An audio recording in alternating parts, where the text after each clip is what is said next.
Se on myös musta yhteiskunnallisesti tärkeää, että me tuodaan taidetta muuallekin kuin Etelä-Suomeen.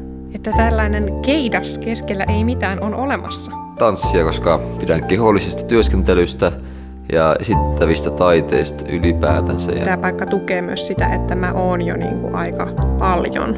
Oman liikkeen, oman jutun löytäminen. Tämä on semmoinen koulu, missä jokainen saa etsiä sen oman polun. Ja annetaan tilaa sille.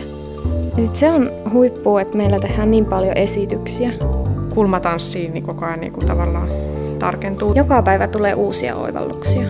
Vanhan maailman loppua ja uuden maailman alkua. Pystyy tulla treenaamaan ihan mihin aikaan vuorokaudesta vaan. Täällä on mahdollisuus tutkia.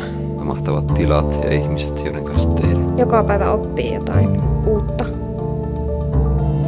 Soisin ja toivoisin tämän mahdollisuuden ihan kaikille opiskella Outokummussa tanssikoulutuksessa.